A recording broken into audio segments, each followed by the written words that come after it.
Let's do this. The Cult of Hockey podcast by the faithful and for the faithful. I'm David Staples of the Edmonton Journal, and I'm here tonight with Bruce McCurdy. Hey, Bruce.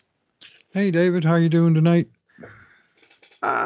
Pretty good. Pretty good. Lots going on today at work. So anyway, the Oilers lost 5-3 with a empty net goal against the Florida Panthers. They're now 0-2 on this road trip, four-game road trip. I was hoping they would get 2 wins, so they got to win the next 2. Bruce, how are you doing? I was hoping they get 5 points, David, so they're going to have to get some kind of miracle from the hockey gourds, and they're due 1 or 2 from those dudes, but I don't think it's going to manifest in 5 points in 2 games. They're up against it. If the Oilers are going to have to make better sacrifices of some sort if they want the hockey gourds to smile on them. I don't know what they're doing now. You know, maybe they got to up the ante. All right. Bruce, this is our 2 good things, 2 bad things, and 2 numbers podcast with 1 quandary at the end. What's your good thing?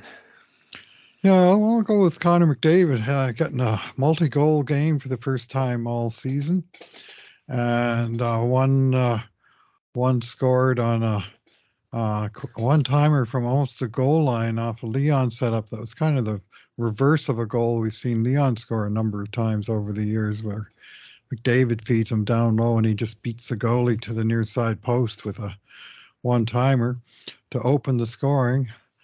And then he later gave Edmonton their second lead of the game when he was awarded a penalty shot after getting tripped on a breakaway, where he was flying in. The defenseman came sliding in, slashed the skates out from under him, and Connor went crashing into the boards after missing the net with his shot. Cut to the bench, and Paul Maurice shaking his head. I don't know if he's shaking his head over that call. He's always shaking his head. He was shaking his head after Bouchard. Maybe he was shaking his head at his team letting McDavid get behind him. And if that was the case, then I forgive him. Otherwise, if he didn't like that call, then I'm sorry. That was the correct call 100 times out of 100. I don't care who's got the breakaway. Anyway, and he buried it. Great shot. None of this shootout chicanery or going way over to the boards and dribbling in at 1 mile an hour stuff. He just basically played hockey on the penalty shot, came in, picked a spot, buried it. And didn't he go way over to the boards? I thought he did initially. Didn't he go way over? Well, yeah, at the blue line, a little bit, but not like all the way over. And some of these shootout moves drive me crazy. Anyway, I keep saying they need to put a 30-second shot clock on the shootout. They should get rid of the shootout. Some of these guys. I used to like the shootout, but I'm done with it. It's lived its. Yeah, anyway, he played 24 minutes, 10 shot attempts, 3 on net, couple of block shots. I thought he played hard. Trouble in his own end again, but that seems to be a thing with the Oilers, and trouble on the power play, and that's not on any one guy, but the unit as a whole is hurting the team right now. Anyway, it's tough times for the Oilers, but it's good to see 97 looking a lot closer to his old self, I thought, in this game. I had a lot of fight in this game. Like, he was really, this was a really tough, hard, physical, kind of vicious game, to be honest. And a few of the Oilers kind of disappeared in it, and a few other ones stepped up, and I thought McDavid was one who was right in the middle of things. So, hat tip to the captain. Led the team, but didn't lead it to victory, but led the team all the same. That was a really tough game, and it was a hard game to lose. You know, they had the 2-goal lead again in the game, and they just could not. They could not hold it, Bruce. That was just very frustrating that this team is unable to hold leads. But it was a little bit of a different story in not holding the lead this game, and we're going to get to that shortly. I'm going to go for my good thing, Bruce, with Evander Kane's goal. It's the second goal of the game for the Oilers, I believe. And yeah, it's the second goal. And it was just a fantastic play all around by some players lower down the batting order for the Edmonton Oilers. It really kicks off when Philip Broberg comes in hard on a pinch and wins it, pushes the puck down low. And then in the sequence that comes up, Ryan McLeod wins the puck a couple times. He wins it, and it goes over to the far side, and I think there's a shot at net, and it goes back to his side. Maybe that's when Broberg pinches. And then he wins it again, pops it to Derek Ryan, who just makes a fantastic pass. Because Evander Kane's coming into the slot at that point, and he's moving. But the pass is perfectly weighted and timed and placed, so Kane can just drive it in the net, which is exactly what Evander Kane did. And he had some penalty trouble. There was one kind of chintzy penalty, that's for sure, on Tkachuk, where he punched Tkachuk in the head. There was so much rough stuff that went uncalled. For that to be called, I just think is ridiculous. But anyway, he had some penalty trouble later on, Kane did. But he's really been playing well for the Edmonton Oilers and scoring points at even strength at the highest rate of any Edmonton Oiler. And, for a player that some people, not naming any names, but we're near the top of the list, were doubting him early this year. He's come through and he's playing, strong two-way hockey, and he brings the physical this game. He was really missed in the third period when he took that misconduct. And the Oilers could have used his physicality at that point because they were unable to battle through and get off good shots against Florida down the stretch. But yeah, he drained that shot, and it was a big goal. They're up 2-0, and I'm thinking maybe this time they'll hold the lead. I wasn't really thinking that, but I was hoping that. Yeah, holding the lead. Not something Edmonton Oilers do very well. It sure isn't, Bruce. It's just this nightmarish. They've blown 5 leads on this road trip, and twice they've fallen behind by 1 goal, and neither time were they able to muster another goal in the rest of the game. The last 10 minutes of the Tampa game and the last 26 minutes of this game, after they fell behind, it was like the final score was just already sitting on the board waiting for the empty net goal to seal the deal both times. And the comeback, I mean, the shots clock will tell you the Oilers came close. They had 13 shots in the third period. Yeah. Edmonton did, I believe. No, wait a minute. 10 to 6 in the third period. But so they had only 6. The grade A shot. Yeah, Florida only had 6 in the third. And Edmonton had 10 shots. But their last grade A shot came with 14:48 to go in the third period, when they had a decent 6-on-5 during the delayed penalty, and that was the last sort of time they really truly threatened, it seemed like. Anyway, they got a power play then, they got another power play a few minutes later, and they got 0 shots on the 2 third period power plays, needing a goal. They couldn't even muster a shot on net. Just unacceptable, really. World-class power play, and they just lost it completely, lost the plot. They're just, they're both pressing and also tentative on the power play. Stationary, there's no movement. Yeah, it's a little rough because they just don't seem confident. They do not have swagger, this team at all right now. It just doesn't, and especially on the power play. Yep. I mean, Leon is just fighting it, and he can't buy a goal. I mean, he lashed just a brilliant shot on net. Bobrovsky absolutely robbed him. I think that was on the power play.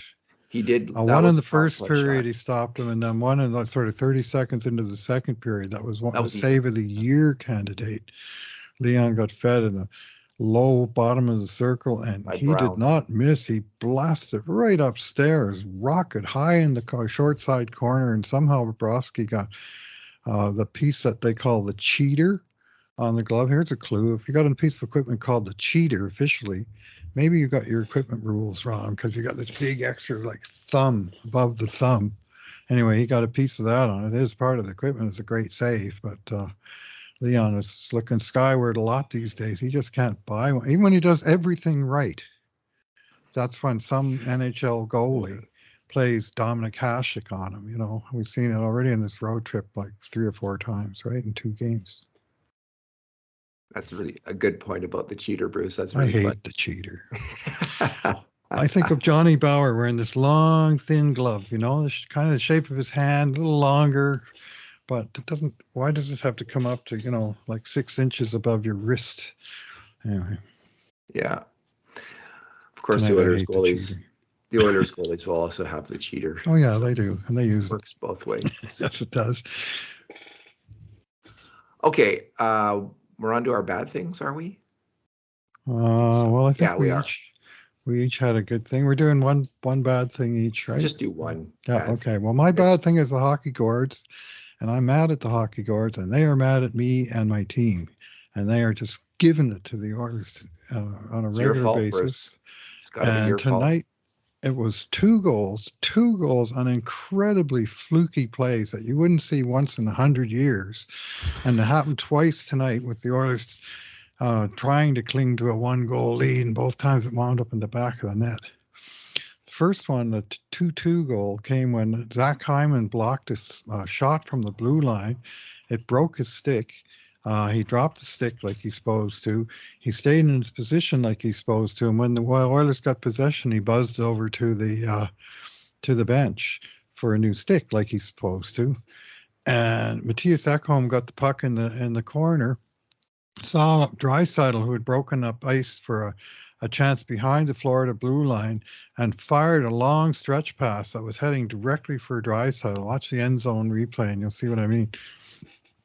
And it hits frickin' Zach Hyman skating to the bench, stays in the zone, and Florida gets possession, and bing, bang, bong, and it's in the net.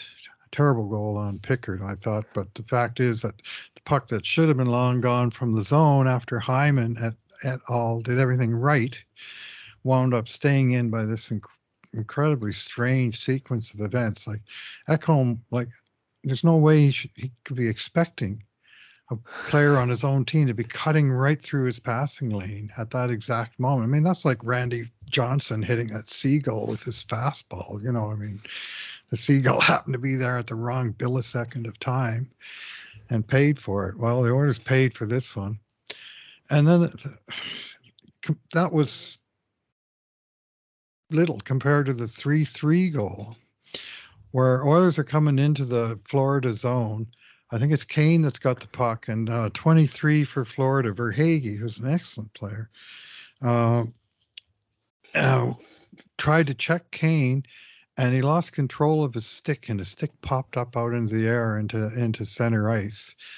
And in the meantime, the play gets disrupted. Verhaeghe, without a stick, like Hyman had been earlier, he kept his head and kicked the puck on to another Florida guy, and they come out of their own zone in a routine 2-on-2.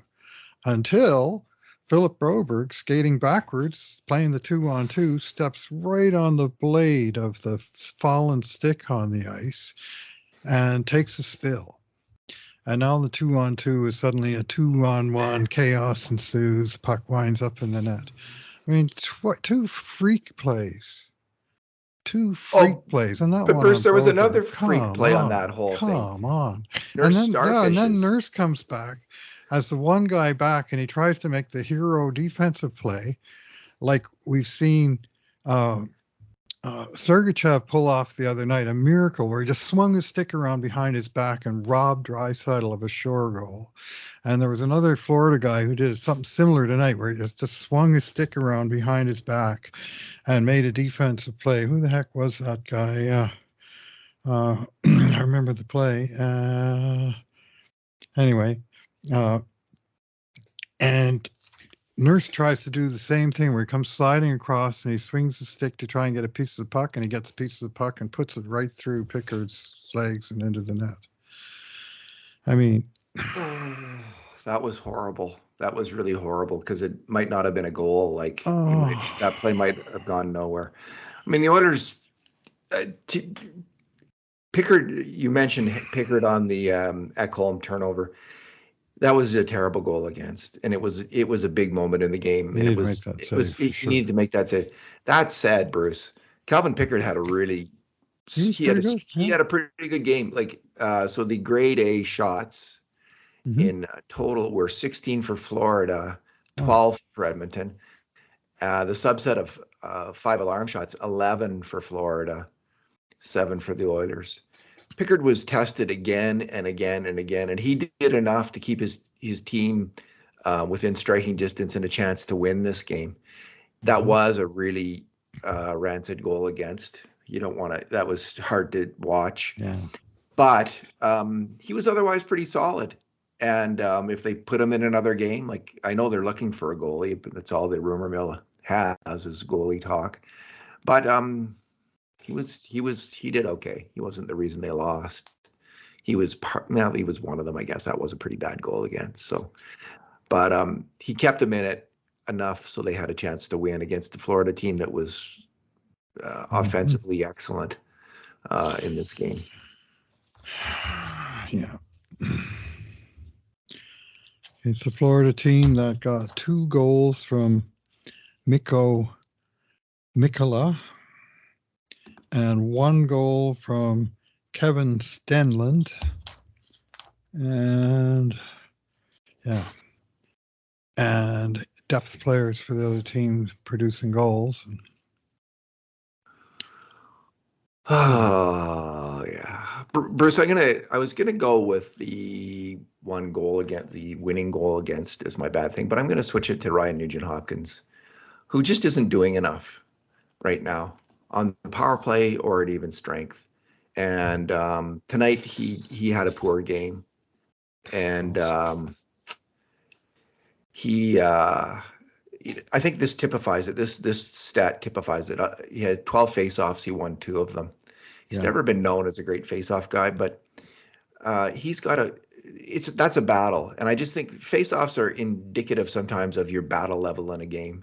And that's not high enough right now for Ryan Nugent-Hopkins at even strength. He's just got to go that much harder, dig in that much harder. And the same goes for a number of Oilers players. I mean, he and Ryan McLeod, the 2 Ryans the third Ryan is a hard worker, Derek Ryan, but the 2 Ryans right now have got to both play with more intensity. And Ryan McLeod wasn't bad this game. He made a couple nice battles. Got an One assist on the Kane's 1 goal. That's right. So but he's got to do more. He's got to do more hitting, and especially McLeod because he doesn't score a lot. Nuge tends to score a bit more at even strength, or he has in some seasons. He's had other seasons where he's been quite weak at even strength scoring. So maybe I'm just expecting too much, him to be more than he is at even strength, but they really do need him to come up big with some scoring plays at even strength and to do better defensively. He made major mistakes on 3 grade A shots against this game, which for a forward is a really high number. So it's his game. He's not close to his A game. That was his D game. And to win, the Oilers need more from him. Yeah, he had 1 shot on net this game, 2 that missed the target. The one that was on net, I remembered. It was the second delayed penalty in the 3rd period. Remember the first one they had like almost a minute of pressure before Outside the shot, power play itself crapped the bed. And the second time they had the delayed penalty in full control and a chance to maybe set something up again. And he just did the old Darnell Nurse float one into the goalie's crest from 60 feet to relieve the pressure. Don't you hate that? Was his 1 shot of the whole game. So Nurse isn't doing that as much anymore this season. Not quite as much. He still does. No, not quite as much. Yeah. But he's learning to wait for the traffic, which is the main thing on a play like that. Anyway, that was Nugent's only shot of the game. And I just didn't see much. What was his grade A shot rate? 3 against? How many for? Nurse? Oh, Nuge. 0 for 3 against.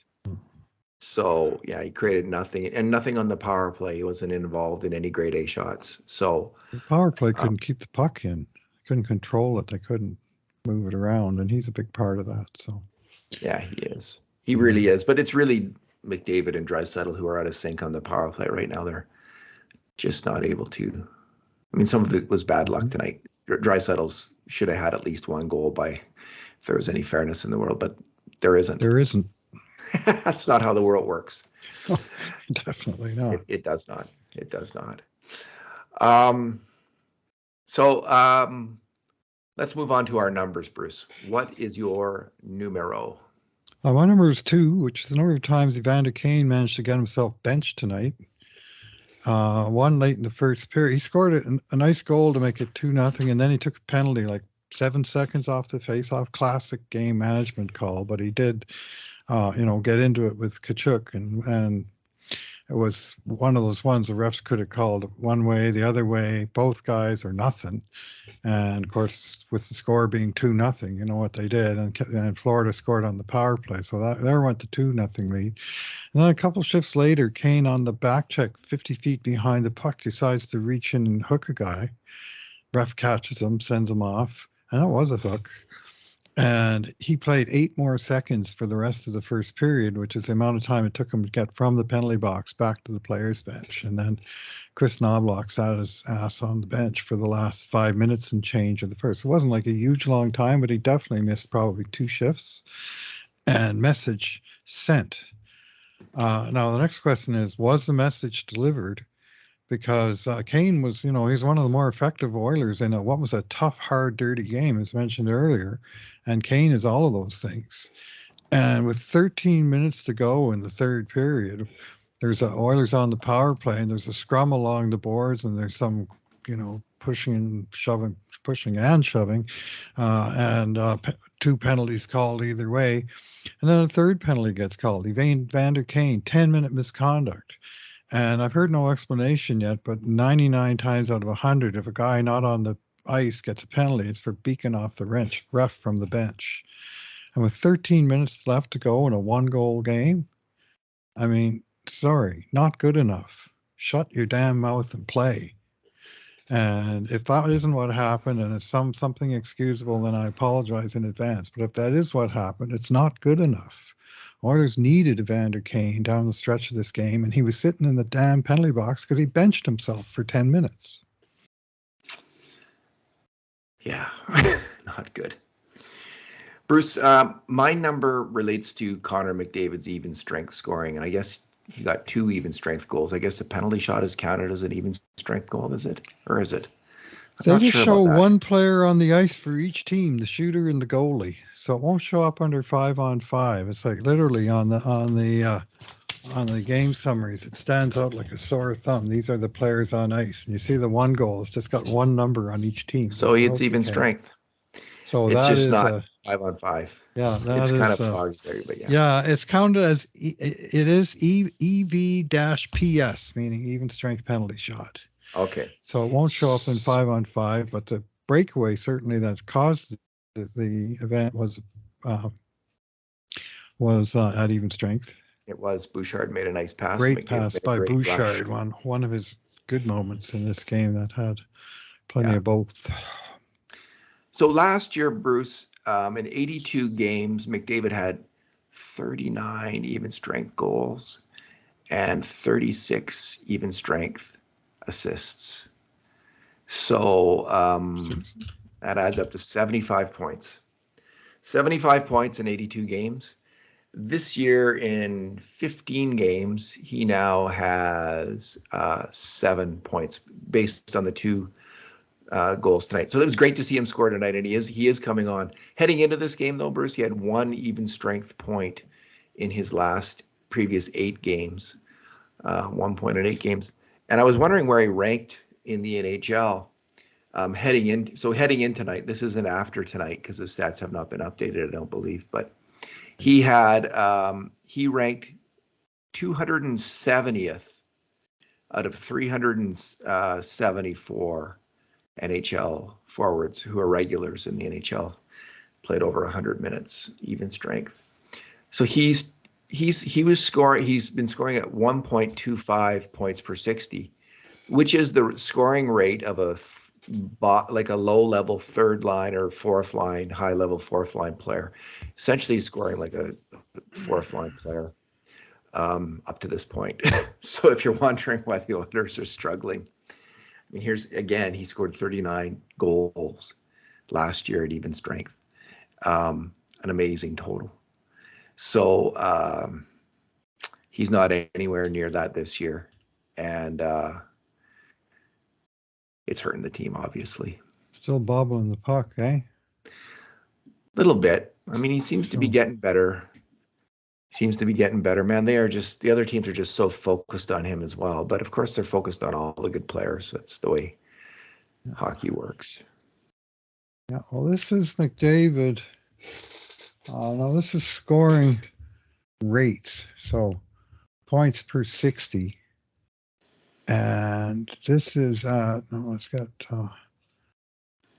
even strength. Let's call it even strength. And he's gone from 2.96, 3.5, 3.3, 2.9, 4.1, 3.2, 3.2. This year, 1.4 points per 60. Like so way under half of his traditional rate. And woe is us, Oilers fans. And if I recall correctly, he has not been on the ice for an even strength goal by the Oilers where Draisaitl wasn't on the ice, where it was him and his own line. Yeah. That sure was a spectacular goal, by the way. I mean, that first goal was just fantastic. Great pass and absolutely stunning strike by Connor McDavid. You know, he went full Draisaitl on that one, slamming home the executioner shot of his own. So good for Connor McDavid. But so yeah, and this is hopefully he can keep this kind of level of play up. I think he just working like a demon in that game. He was just unrelenting in his effort. So I'll give him credit for that. And he did obviously score the 2 goals and was dangerous all game long, except on the late power play. Well, he's played 136 minutes with Draisaitl. Yeah. At 5-on-5, and the Oilers have won that part of the games 5-4. And McDavid without Draisaitl, 103 minutes, 0-for 3 against. Not good. Like, he's played like basically 4 hours of hockey, and the Oilers have scored 5 goals. Like that's fourth line. Great. I mean, I can't explain it other than he's clearly nursing something, and he's clearly off his form, and how much one is contributing to the other, we don't know. I mean, other teams are clearly focusing on him, but that's not exactly new. I mean, it's not like they suddenly thought, oh, that guy number 97, maybe we should try to check him. You know, they've been trying for a good long while now. And this year, whatever they're doing seems to be working. And his frustration level is growing, and it's seeing those guys so frustrated. And then you keep thinking they're going to break out. They're just going to, they're going to get a big power play, and they're going to eviscerate the other team and score a brilliant, important goal. And then they get the big power play, and nothing happens.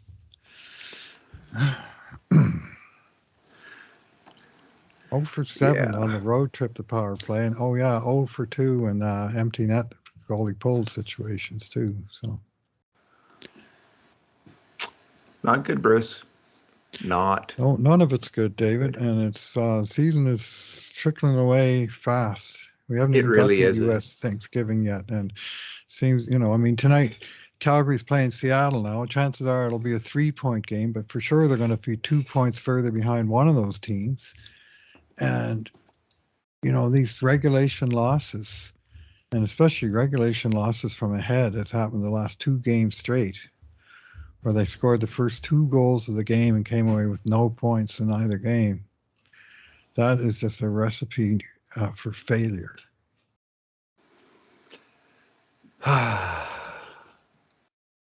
Just looking up something here myself. Leon Draisaitl's executioner shots this year. Let's see if we can. Not very many. Get that. Here we go. Ever since Pietrangelo carved him, let's keep that in mind too, man. So he's gotten off 12 of them. And he scored once. Twice.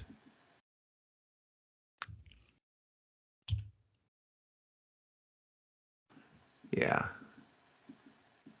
3 times.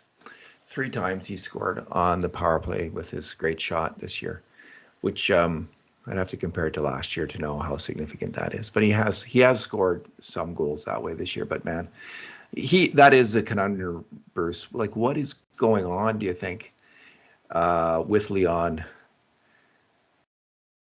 and his shooting? Any thoughts?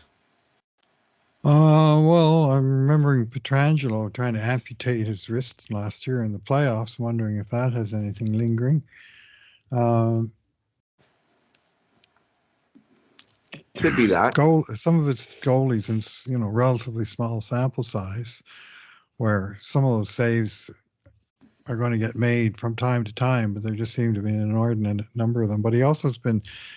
We have a number of execution of shots that we didn't record because they weren't on the target. We only record the ones that are. And the number of times he's missed the net, hit the side of the net, has happened a few times as well. Anyway, David, the Oilers they've now played, tonight would be their 11th game where they scored first out of 17. And they won 4 of those games. 4, 6, and 1 when scoring first, and 1, 5, and 0 when not scoring first. So and 3 of the games they lost, they scored the first 2 goals. The overtime loss, and now these last 2, where they had a 2-0 lead in each game in the first period, and it's just like they can't flip a switch the way many teams can. That when they get the lead, they play different, and they start to play more conservative, and they start to clog up the neutral zone, which is something Edmonton is hopeless at, is clogging up the neutral zone. It is a freeway in the neutral zone, and that is, I'm not a systems guy, but that is something that Chris Knobloch, over to you. You got to fix that, because there's just too many, teams just steaming in over the Edmonton blue line with speed and the puck and numbers. Yeah, it was a fast game tonight, lots of up and down. My theory for Draisaitl is this, that it's a matter of, there's been some great saves on him for sure, but that's not unusual. I think it's a matter of what they call in soccer service for a striker. Mm-hmm. And I just think McDavid's injury, he's not getting the service from McDavid that he's used to. And when McDavid isn't moving around, like you mentioned, either before the podcast or during the podcast, I can't recall, about how static the Oilers' power play was. These guys standing around. It's how it feels. When McDavid is unable to wheel at that high speed that he's usually able to, the defense isn't electrified and terrorized by him like they have been in the past. And so they're more able to cover off Draisaitl. They're more able to block passing lanes. There's just there's not as many scary moments for the other team on the penalty kill when McDavid's broken them down. And when McDavid breaks them down, it opens things up for Ryan Nugent-Hopkins, who also can set up Draisaitl. He was a big guy in that last year. Yeah, because they would have him in the high slot. And if McDavid could make the pass low, he'd put it back to Nuge. We haven't seen that this year. And it's because McDavid's not able to get anything scary going on down low, or he's not as often. So I just think I would guess it's a matter of service for Leon. And that now it's a matter of some confidence, perhaps, as well. Like, he's just out of sync, and he as confident as Leon Draisaitl is. Maybe he's fighting it a little bit, like as will happen to any athlete over a number of years. They're going to have a few moments of iffy confidence. It looks like that's part of it, but I think it starts with he's just not getting as many wide open, great setups, great feeds that he was getting in the past. Might be able to dig into that because of our scoring chance grade A shot project. I'll see if I can figure out a way to look at that, but I think that might be part of what's going on, Bruce. Yeah, whatever it is, that the magic that the power plays had for the last 2 years has just completely evaporated. Yeah. Well, where do they rank? They're not that terrible, are they? In the power play. I mean, they have scored but it's the second unit has got a couple goals as well. But anyway, they are currently ranked 13th at 19.3%. oh, And they were saying tonight, because the second unit's actually got 2 or 3 goals this year, where last year yeah, the first unit got all the goals. Jamal Myers, who did a fine job on the commentary the last couple games, I thought, was saying that the first unit has converted on 11.3% or something. It's just way, way, way off the charts, low for okay, all right. So yeah, Bruce, not all right. next game is when? Wednesday night? Wednesday night at Carolina. It doesn't get All any right. easier, David. All right. Maybe they Bruce. can forge a 5 or 7-0 lead and find a way to hang on, eh? Bruce, thanks for talking tonight. Thanks for listening, everyone. And in the meantime, and in between times, this has been another edition of the Cult of Hockey podcast.